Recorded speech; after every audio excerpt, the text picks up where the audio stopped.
होइजान्तु सावधान काळ साजिपारे गुटखा खाइबा।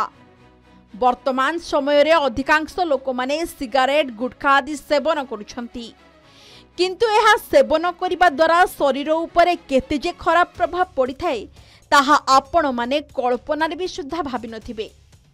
तेबे आपण माने जानिछंती कि आपण खाउथबा एही गुटखा वास्तव रे विष।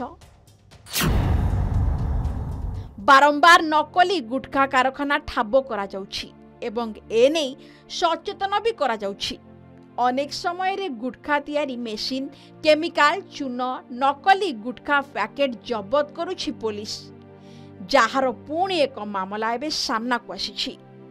जयपुर सहर रे जबत होइछि माळ माळ विष, किछि नकली ओ किछि असली, जाहाकु जानत बा अजानत रे खाउथिले लोके। जयपुर पौर परिषद पक्षरु निर्वाही अधिकारी नेतृत्व में एक स्वतंत्र स्क्वाड सहरर बेल रोड, मिलसाही, दैनिक बजार समेत विभिन्न अंचलरू 1 लाख टंकारु ऊर्ध्व विभिन्न कंपानीर गुटखा, भांग, बीड़ी और तबाकू जातीय पैकेट बस्ता गुड़िक जबत करिछि टीम। घटना रे 3 प्रमुख व्यवसायी ठारू 70,000 टंका फाइन बाबद आदाय करा जाइथिबा बेले जबत गुटखा द्रव्य सबु कलाहांडी और नवरंगपुर अंचल आसुथिबा जणा पड़िछि। सबुठारु बड़ कथा हैला कि एथिरो किछि माल नकली थिबा भी जणा पड़िछि।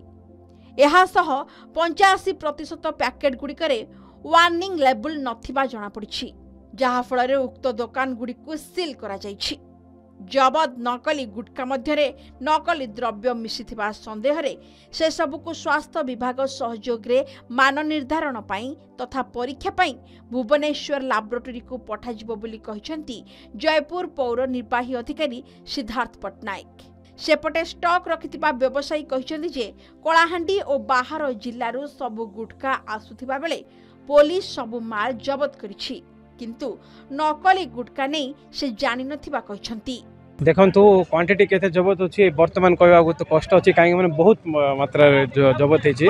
हमें आज जो भद्रा स्ट्रीट रे गोटे होलसेल डिस्ट्रीब्यूटर पाखरे आम आज जाइलु, जोटी कि सेठी आम एनफोर्समेंट कलु। तांकर निजर दुकान रे पुणी ता सामना रे भी जो गोडाउन अच्छे से गोडाउन भी आम देखलु। सेठी एते जिनस अच्छी जे सेठी आम सीजर कलु। सेठी पाखापाखि 60 पैकेट्स आमर बाहरिला।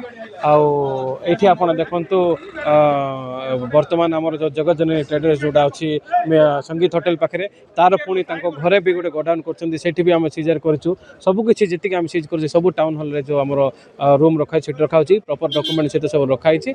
सर सामान जगह आम हेंती दुकान रे 4टा जिनस धरकिना भड़ा पे ले टिके चेष्टा करे लाइन मान पर तार पर आर पर आनी किना टिके सामान रखिबे पर सामान पुड़ी आइटम्स जाको रखि दछ। भांग आइटम्स भांगर सब भांग रे बिल अछि, पक्का बिल रे अणाइ छै। सेटा सार को बिल आइटम सब देखे किना पर से आइटम्स जाको रिलीज कराबो। टिके म्युनिसिपालिटी वाला आस के ना ये आइटम्स को जो जो अच्छे नहीं कि सेटा विदाउट परमिशन आइटम परमिशन आपन सो करले से आइटम ता रिलीज कर बोली ना सार कहि चंदे सेटा good good item good good पाकरा आनी था ब्रह्मपुर याडे एरिया जयपुर पाखरे सब सार एंती समस्या लोकल आइटम बोले सेमती बोले कंपनी पिला माने आसीबे देबे जेबे मैडम सेटा कोडरो कोन आसबो आमिसा एंती आइडिया रे बने आइटम सब हमरो बाहुबली विमल सफल भांग राजनिवास एंती कंपनी आइटम सब बिकथाउ छ। से आइटम्स मिसा सार बिल देखे दबल बोले से आइटम सब छाड़ देबे बोले ना पहले बिल देखे दियंतो आमे देख के ना संध्याळे देखले से तापरे ए करा। कटकणा को मानु नाहंती अमानिया दोकानी माने बिक्री करिबारे हेला करू नाहंती कि ग्राहक माने भी सुधुरु नाहंती। नकली गुटखा खाई निज मूल्यवान जीवन को बाजी लगाउछंती। तेबे बेआईन भावे चलिथिबा गुटखा कारबार उपरे रोक लगाइबाकू विभिन्न समय रे विभिन्न दुकान मानक उपरे चढ़ाऊ करा जाउथबा बेले व्यापक परिमाणर गुटखा जबत करा जाउछि। तथापि सुधुरिबार ना नेउ नाहंती व्यवसायी। जयपुर मधुस्मिता मिश्र रिपोर्ट के न्यूज ओडिशा।